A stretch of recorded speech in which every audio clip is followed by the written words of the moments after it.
আজি নিখিল বড়ো ছাত্ৰ সন্থাৰ উদ্যোগত বড়োলেণ্ড বিশ্ববিদ্যালয় এই নীলেশ্বৰ ব্ৰহ্ম প্ৰেক্ষাগৃহত সমগ্ৰ অসমৰ বড়ো জাতিৰ পুৰুধা ব্যক্তিসকল যিসকল সমাজ সচেতন ব্যক্তি যিসকল ইণ্টেলেকচুৱেল হয় আৰু আমাৰ বিভিন্ন জাতীয় দল সংগঠনৰ নেতৃবৃন্দক আমি আমন্ত্ৰণ জনাই পেলাই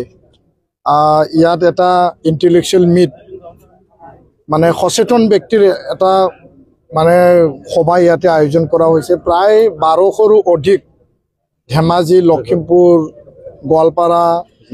কাৰ্বি আংলং, ওদালগুৰি, বাক্সা, চিৰাং, কোকৰাঝাৰ আন প্ৰান্তৰ পৰা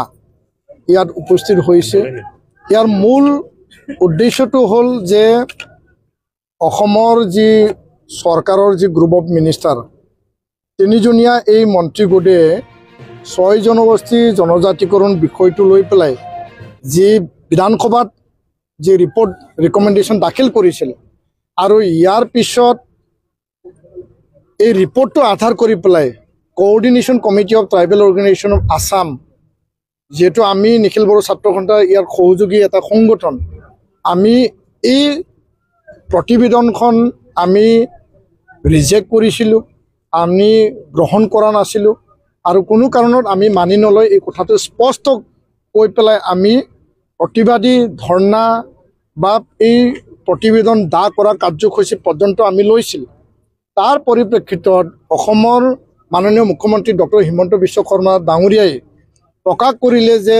আৰু যোগাযোগ কৰিলে যে চিচিটোৱাৰ লগত গ্ৰুপ অফ মিনিষ্টাৰৰ আলোচনা হ'ব, যিহেতু আমি মুখ্যমন্ত্ৰী পৰ্যায়ৰ আলোচনা বিচাৰিছিলোঁ আৰু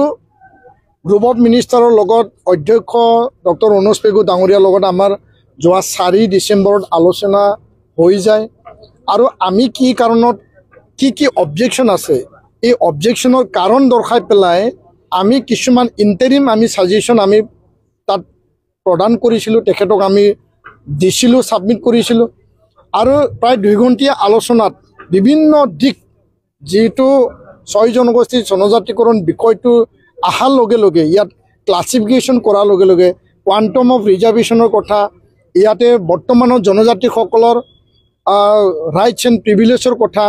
সমগ্ৰ বিষয়টো যিহেতু ইয়াত এফেক্ট হৈছে, ইয়াৰ পৰা ডিপ্ৰাইভ হ'ব, সেই বিষয়টোলৈ আমি তেখেতক ছাবমিট কৰিলোঁ আৰু ইয়াৰ পিছত আমি এটা কনচালটেটিভ গ্ৰুপ